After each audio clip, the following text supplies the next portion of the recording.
ladies and gentlemen, if you want to watch the best wrestling podcast around with some sizzle, it is Off the Top Rope. Yeah.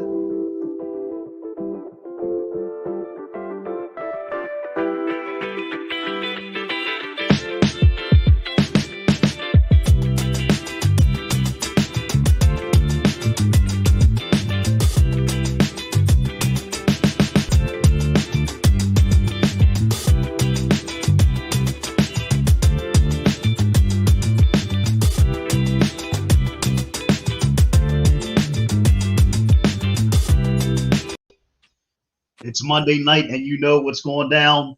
This is your boy Ty Asbury for a live episode of Off the Top Rope, slamming and jamming, as I can always do here on the show. And you know what? This show, you're going to learn something. You're going to learn how awesome Canada is with wrestling, all the talent that they got just booming in Canada. And one of them, she is live with me right now. She is Jessika Black. Jessika, how you doing? I'm doing all right. And thank you so much for that wonderful introduction. Well, I've been doing my research, trying to get ready for tonight, see what you're doing. You're doing a lot of great things in wrestling, but I saw you have a lot of things that you do outside of wrestling, which I want to talk about too. And I'm like, man, this lady just keep going and going, which is a good thing. And that's why I definitely want people to get to know more about you and what you're doing. And most importantly, just dominating the square circle. That's amazing. And yeah, I feel like I'm doing a lot of things, and it's always, again, for, just trying to have fun, trying to spread the good word, and, just doing what I do. Now, of course, it being a live Monday night, and I know how Mondays we can't stand them. Coming off of the holiday now, what is like a typical Monday like, for you? Because I know you got a lot going on, being busy. I mean, because you're Jessika Black, of course. But how is like that typical crazy freaking Monday for you? So, well, I wake up early in the morning to go teach the youth. So I wake up early in the morning to go teach high school and, deal with all of the fun and challenges and rewardingness, rewards that come with teaching an inner city school. And after the high school day's over, my day only begins because I go straight to the gym, straight to work out, to get into always be in ring shape. And then when I finally get home, I start to unwind, and I have to put on Raw, and I watch Raw till I fall asleep, really. Well, I think you being a wrestler, of course, I think, and you can say that I'm wrong, but I think you being a wrestler, you have to watch Raw, because I think like when you're a wrestler, is it like 24/7? You have to, when you're not in the ring, you have to be watching something else related to wrestling. Is that like truth to that?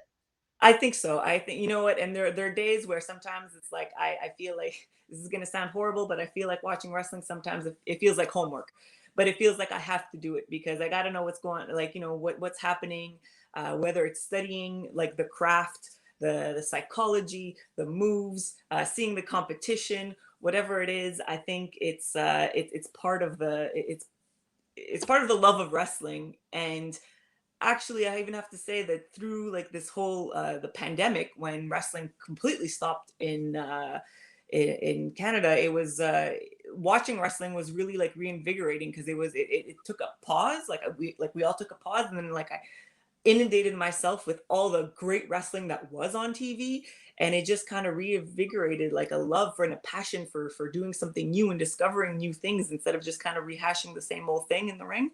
And it really like hit home that it's important to keep studying and to keep learning and to be a student of the game, because it's like this art form that you never stop learning, and it never it evolves, it grows, and you got to grow with it and you got to evolve with it.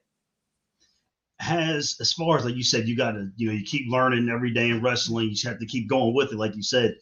Now, as far as, I mean, you could say pandemic or social media, but how maybe as of late has networking helped you in wrestling? I mean, as far as because you've been up in Canada Yeah. and wrestling hasn't really been full stream. Like, has there been any like kinks in your plans, or how's networking so you can get yourself more out there? How's it been for you? So it's difficult. Honestly, networking is not fully my thing. Social media is not fully my thing. So actually again, even like through the pandemic is where I kind of learned like, doing these podcasts, like putting myself out there, putting little video clips or putting just more pictures or whatever, helping the promoters promote, helping everything. Like I kind of like I knew it was I knew it was important, but I didn't it's not my favorite part of wrestling. Like wrestling's my favorite part of wrestling. So it's like I've realized how important it is and how like just getting your name out there. And that's why I appreciate coming on these podcasts and you guys giving me the opportunity for this to get my name out there.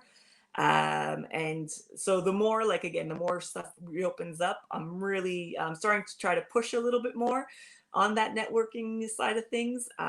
In Canada, I mean, I think within Quebec, I think I'm most people in Quebec, I think, know me.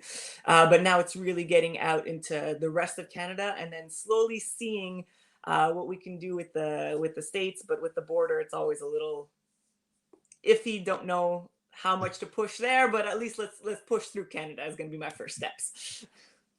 Now, of course, here in America, we just came off of Thanksgiving. Now, I Mhm. have to ask you because some reason I actually had some Thanksgiving leftovers tonight. Nice. So now, what is like the best food you can get in Quebec before a wrestling match? Like, what would you tell me to get if I was come up to Quebec to see a wrestling show? All right. Well, I don't know if you've heard of it before. I hope you have, but you may not have. But a poutine is what you need to have when you come to Quebec. So it's pretty. It might sound gross to some of you, but it's delicious. It's just fries, gravy, and these things that we call curd cheese. And it's a type of cheese that you could only find in Quebec because it's not anywhere else. Even like in other places of Canada, you can't find it. And it's just a combination of those three things. And it's one of those fast food delicacies that we're known for in Quebec. But if that doesn't tickle your fancy, then smoked meat would be the way to go. We got to go to another. I'm thinking about that too much right now. And the biggest thing of all is I would think one of the main reasons why you do what you do is kick ass in the square circle is because the fans. I mean, I'm pretty Yeah. sure that gets your adrenaline just jumping and going crazy. Now, fans that are watching the show live, like your fans that you know and love, and fans that they kind of see you like, man, she's really doing big things. Those fans that are getting to know more about you, what do you want them to know about you and get from this episode so they can say, I'm definitely gonna give me a Jessica Black like T-shirt.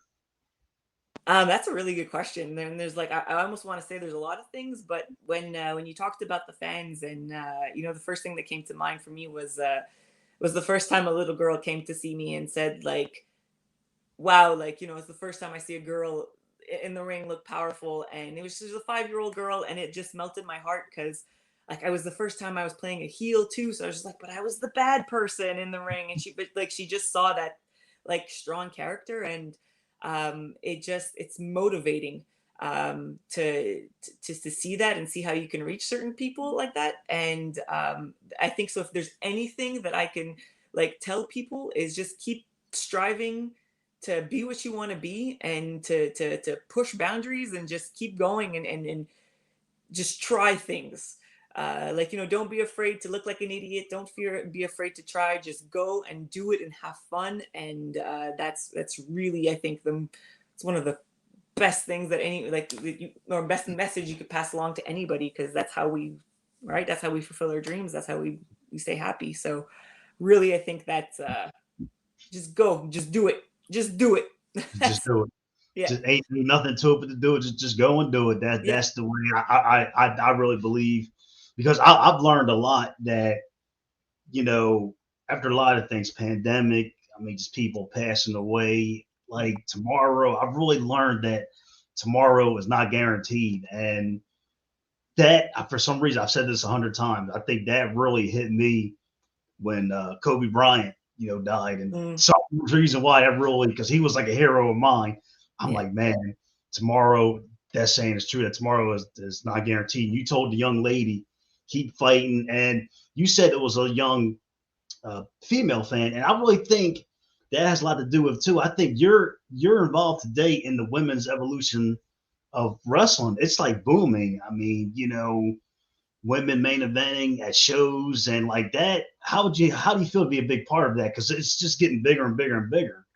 You know what? The like you saying that to me is like it honors me. Like I honestly never even like to me I'm just doing something and I yeah I want to fight for like women equality and all this thing. That's what this flag is behind me. It's the women's equality flag. Like it's I but I never even like consider like I'm serious. I never even considered myself as part of the women's evolution until you just said it. It's like yeah I guess I am because I'm part of it. But it's like I don't even remember what your question is because I was so honored with what. So, like, that's like, yeah. What was your question? Well, it's just a big thing that I think you said when you're the young lady, Yeah. the fan came to you and was really like in awe with you. That's probably like her looking at you saying, you know, I want to be like Jessica Black one day, And I think all these young ladies, they're really you ladies are paving the way for the ladies of tomorrow and want to be wrestlers because as we all know back then, it was like a male dominated, Yeah. thing. But now it's just you know, we look at what happened with Britt Baker and Thunder Rosa. They did Mhm. that really cool, badass main event on Dynamite, Yep. and like that's what you ladies are doing. Like you can main event too. I'd love to. That's an ultimate goal. And what's great about it too is that like whoever like all the women that come after us are just gonna be better than us. They're just gonna like keep getting better and keep pushing the envelope and keep proving that there's a place for them. And if I can help one person, if I can, then that's worth it. Like um I started wrestling late in my life. I was 27 years old the first time I stepped foot in the ring, because it was these things. It's like it's always I wanted to do it, but I have no idea how to do that. I don't know where to go. I don't know. And then, but it's like one day, it's like no, like you said, tomorrow's not guaranteed, and it was one of those things that I had to do. So now that I see like I've been to wrestling schools where there's 12-year-old girls like learning, and I'm like, and I'm again I'm honored to just be able to like lock up with them and see like even if it's just teach them a little wrist lock and be like hey I'm part of somehow like this next generation. It's amazing and it feels good. I have to say like it feels like it feels positive. It feels like it's giving back to just to the youth that deserve as much as they can get. Mhm. I was really you really brought up a good point that you started getting into the business later on in life. Is that something that maybe it was just for you, but somebody else, because everybody's different the way they go about things, train for this and that, younger, older, or so forth. Would you recommend somebody later in life training to be in the squared circle, or would you say like start it like as soon as possible, or it's really hard to say. I think it's hard to say because it depends on every person, right? Everyone's going through different. Like you need to be in a right state of mind, I think, to want to drive for anything. But I would definitely tell people though it's never too late, because even if you feel like you're too old, you know what? Like go and do it, and even if you have one match, like you did it, right? And like when I started, that was almost my goal. It's just like I just want to say that I did one match. And then I did the one match and I was like, oh, you know what? Oh, look at that. Look, I can get booked here. Oh, no, I can get booked here. And I'm doing more and I'm doing more. And I'm like, and then it spiraled and it went on and it went on. And it was good. And it was a good thing. I would say that maybe this is a little bit of my editorial here. Um, it's still a little bit of a male dominated world, and I would say that there needs to be some amount of maturity that girls go into. They need to go in with a little bit of their guard and like not have or not be super naive. But if they're well surrounded and if you get a good wrestling school and they're well surrounded by people like them, then I think go ahead as young as you can be. Start, be careful, and just go for it. Like don't let someone tell you that you're too young or too old. Just do it and just take care of yourself, be true to yourself, and have fun. I just yeah, definitely have fun. I know the one thing I've always wanted to do will probably never happen, but just get in the ring and take a Stone Cold Stunner just to but I Oh, mean but and we that's could like the one thing. we can make that happen. That's doable. um, but yeah, like you said, like everybody's different, and being female, you still have to keep your guard up with the industry being still quote unquote male dominated. And you said I'm gonna back up. You said that you've been a heel so far in wrestling. Can you go back to a time where you was a heel and maybe you got on the mic and you just went off cut a nice promo? You ever had like that heel moment where you're like, man, I really went out there and kicked ass on the microphone, because heels can be ruthless and depending on what they say. Have you ever crossed that moment where you just think about, man, that was good, that heel promo I did on that night? Do you have any I do. memory of that? I do, and I was so happy that night too. It was the first time where I felt like I had the crowd, and I like, and it was just like, wow, that's such a great feeling. And I never thought that it's like having, like, being booed so strongly would be such a such a like great feeling. I'm like, this is so weird. But yeah, no, it happened. I feel like I see her in the back there in one of your pictures. It actually was against Nova, Oh yeah. at a Hannibal TV GNW show, and it was just one of those shows where actually I had the mic like twice, and by the like, but during the night, and then by the like I think by the third time I took the mic, like, and just the amount of insults that I was throwing the crowd, they just the hatred that they had for me, it felt so genuine, and I was so proud of myself. It was great. And that's actually probably where I fell in love with being a heel, really. Yeah. Well, I would think being I think like for you to give a great definition of this, of being a heel, is it just something that, okay, I can go out there and be mean, but do you think sometimes being a heel, it does take some work? Like maybe Yes. watching a clip of somebody, it does take some work. So I think you just can't go out there and be mean. I would think you have to go out there so the fans can make it, you believable. The fans saying, "Dang, they're pretty messed up." Yeah, I actually think being a heel is harder than being a face. So, and it's more stressful, I think, because you have to get that negative reaction to help the face get over, and you can't just go in like, I mean, yeah, I guess you can go in there and just call a bunch of people stupid and fat and all those things, but like, I don't know. That seems a little cheap, and it's sometimes it works and it's good, but you can't do that all the time. And so like you gotta really think of things to make the people like truly hate you. Because if you just say, "Hey, you're a bunch of stupid people," they know what most people know what you're doing, right? So it's like, yeah, they'll boo you, but it's not genuine, right? And you got to really make them like uncomfortable. Be like, I'm gonna beat up this person in the ring to a point where you are uncomfortable and you want me to leave, and you believe that I am hurting this person. And that's through facial expressions, that's through the violence and the aggression in the ring, and through all of the like the performance aspect that comes with it. It's not just like, going in again, it could be just going in there and insulting people, but I feel, I try to hold myself to a higher standard and don't want to just go in there and insult people. I really want people to like hate me. Maybe you were really one to definitely hate you, and that's really where it comes in, that you're putting that work into your craft, and that's the whole point. Fans wanting to definitely hate you. I mean, I look at MJF does. He really pushes that button. But I'm really happy that you're out there just doing what you do and working on your craft and like being a badass heel or face or anything, and pretty much what you do in wrestling. And I keep on thinking about laughing about when you cut the badass promo being a heel against Nova. Were you thinking that like man, if I go outside, I hope my tires aren't slashed, or like I mean, sometimes you're like, oh, So I guess it hasn't gone that far. I guess it hasn't gone that far. So I guess it hasn't gone far enough. So no, I've never thought that yet. Um, I've been in it. I've seen indie shows where people are afraid, and I am afraid for them, for like the people's reaction to some of the wrestlers. And but it's like I look at that and I'm like, that's what I want to be. That's the reaction I want to have. I like so yeah, no, thank you for reminding me. I got to keep pushing the envelope.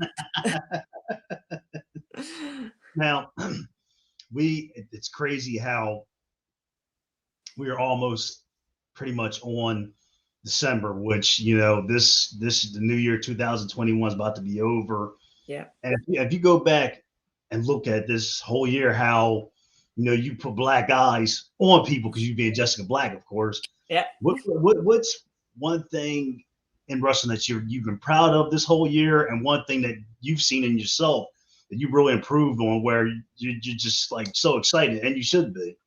So in August is when we were allowed to start wrestling again. So when I got my first booking, I was a little nervous. It had been a year and a half. Yeah, in a year, maybe like 4 or 5 months that I hadn't wrestled. And it was the second time that I had a little bit of layover because I had gotten injured like 3 years ago. So I was nervous to like feel that ring rust. And I was very proud of myself that going back in, I felt like I had maybe like I hadn't lost. It took me one match to kind of like I feel get back into my groove. And that was I was really proud of it, and I'm really proud of the how comfortable I was coming back as a heel also. Again, it was like just I think regular nerves of like you haven't done something in so long that you're worried about, are they going to care about me? Are they going to, am I going to be able to get the same reaction? Is like if my move's going to look as violent or whatever? And I'm happy to say that it came back smoothly, and I'm happy to say with the amount of bookings that I actually got to. Like I got to wrestle a decent amount, and it came back pretty fast, and I'm happy with the whole. In a sense, it's like the pause from the pandemic.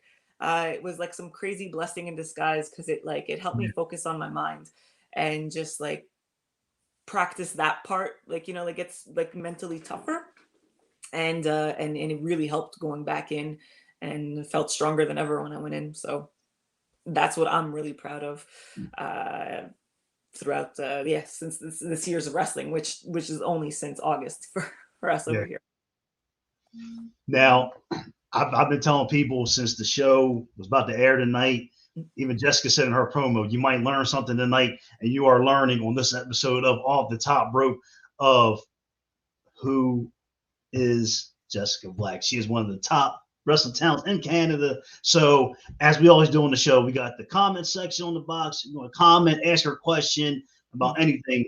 She is here to answer your question because, like I said, she is doing big things in wrestling. And tonight you are learning something because I am too. Definitely about the food in Quebec, Canada. So, There, always, everyone has something to offer, and that's why we learn in every situation. And I'm here to impart as much knowledge as I can. now, of course, you pretty much wrestling and teaching. When I saw that you do both, how how do you like juggle both? I mean, is it like, because I know you have to put like 900% in both of them, which is true, but how do you is how, as far as having the joy on both of them, is it like a certain kind of, is it the same joy in both, or is it a different kind of joy in individual things that you do? Oh, it's definitely a different kind of joy for me, anyways. Like the teaching is a performance. That's like I'll say that teaching, like when I'm in front of a class, I'm not I'm Miss Black in front of a class. Yeah. Like there's a different not necessarily a full on different persona, but there's a professionalism that I put on, and I really have like a strict like a goal, and there's like things that I look for and that I hope to achieve. Whereas in wrestling, as much as that's a even bigger performance, um, it's it's a different kind of performance. There's a lot. Like teaching is the more of a mental game, I feel, Yeah. and the wrestling is the mental and physical. But you gotta have, so you have to have both on point. And it's with wrestling, it's like I want those reactions, and I want to, like, I'll do it, like, I'll keep thinking of things to get those reactions. Whereas in teaching, it's like it's all about connections, and it's all about building relationships so that people are willing to learn from you. So it's like two different ball games. They're both extremely difficult to do. Oh yeah. uh, when I started, let's say, I had to find ways to, like, balance both, because I was burning, I was definitely burning both candles at both ends when I started. I was about to say, I mean, it's like to juggling both of them, two really demanding professions. It would even like anybody to really suffer from just total breakdown. And I'm glad you overcame that. And I think where it seems like both the two are the same, you're giving back in both. You're giving back to your students and teaching them, from right and wrong and life Yeah. lessons. And you're giving back at wrestling. You're giving back to the fans because they want to see you in the ring. So that's where I would think that's where the joy would come in and doing both. That's where they're equal. Oh, for sure. There's, yeah, like I said, they're both performances, right? But they're both for, like, you're performing for the fans or for the students or whatever it is, and you both have that goal. I just, like, to me, it's like I have two different goals in those performances, but they are performances, and you have to reach your audience no matter what. So you have to give so that you get some, right, that, like, that's how you know that you did a good job, if you were able to impart something, either, again, laughter, joy, or reaction, the teaching experience, or whatever it is. So yeah, there's definitely similarities in both. Now, we know in Canada, I'm sure you got multiple promotions up there where they know you. You leave people black in the ring, you tear them up, beat them down elbow. Anything you do to them, you do it. What would probably in Canada your top two favorite promotions, and what do the talent in both these promotions know that you bring it every time you get in the ring? What would be two promotions that right off the bat you would say to everybody watching the show? That's a really good question. I think I have to give some props to Hannibal TV and G&W. Uh, so they've really let me develop my promo there, because they ask for a lot of promos, and I think I'm definitely not. I think I know I'm the top heel there, and no one can get heat like I do. Well, not no female can get heat like I do there, because they do bring in some good. Like, they bring in a lot of the old school wrestlers, and like the old timers, and they have put on some good matches. And I also appreciate that a lot of the matches are put on YouTube, so it's always good to kind of, like, it's good again for helping me promote myself. So I have to give props to Hannibal TV and GNW for that. I'm also, an ex champion there, so gotta and again, right now Nova's the champion, but she's on my short list. Uh-oh. Oh, I had to look back. I was like, Yeah, I know. uh-oh. I keep seeing her in the back. No. And I also have to give props to XEW, which is it's a promotion on the outskirts of Montreal that's up and rising. They have really good talent, and a really good talent. Jeremy Prophet, Carl Jepson, Channing, Jason Petitclerc. They have really good talent that are coming out of it, and they're putting on really good matches, and their shows are really well set up, with storylines, and the crowd loves it, and it's very engaging, and they're getting bigger and bigger and bigger. And they used to not book very many women. And now they're starting, and I'm having a lot of fun there, and enjoying to kind of bring. It's nice also to bring female wrestling to a crowd that hasn't normally seen it, and to see how they, because again, it's not for everybody. That's fine. Everybody has their things, but to see how people react, and it's fun to see, and to be part of that first wave to introduce the fans to women's wrestling. Well, they've called them because they're starting to introduce women's wrestling, and like we talked about at the start of the show, that's just going to keep getting bigger and bigger as the years, Mhm. go by. So, but that's the big thing that it's really cool that you're part of this time in wrestling. To the women, you ladies are tearing it up, and that is huge in wrestling. Now, Jessica, every show I do this, I call this segment "Damn Tie." That's pretty good. So this is a question where you got to put the thinking cap on. All right. It's stunned. It has stunned guests in the past. Are you All ready right. to hear the question? I'm ready. I'm go. I'm ready. Thinking cap. So I've done my research to see that you're an MMA fan. So I am. the question would be, if you had to take one of your favorite MMA fighters hmm turned wrestler, hmm who would it be? And they wrestle against you. Who would that be? Oh, that's a good one. Okay, I'm gonna stick with the woman. I'm gonna stick with the women's MMA division. Oh, that's a good one because I'm thinking. I'm trying. Oh, because I'm thinking of right. They have to be no, but they have to be someone who can cut a good promo too, right? Yeah, So they got to talk. Yeah, definitely got yeah, to they get on got the to talk, be able right? to Like, do. uh, hmm, I do. Mm. Okay, I think for the talking, you know what? Maybe not the top female talker, but I'll go with Joanna Jędrzejczyk because I think she actually her first when she was her first fights against Rose, she was quite the heel, and I think she played the bully really well, and I actually learned a lot from her on how to be a bully in the ring. So it wouldn't be so bad, and plus she does barely any wrestling skills, so I'll be able to take her down and then submit her pretty. Take her out easy 1, 2, 3. You would have the experience in that, and you could pick your spots and roll up for the 1, the 2, and the 3. So hey, pretty simple to me. I mean, I could have said Nunez, but like I gotta be realistic. I don't think I could. I don't think I'd look all that good. Now we all want to know what's up next for you. Because like I said, I'm sure bookings and Canada's starting to open up now from the pandemic, and we got a lot going on. And so we all want to know what is up next for Jessica Black. So I'm looking for at XZW. Me and my I have my mixed tag partner, Jeremy Profits.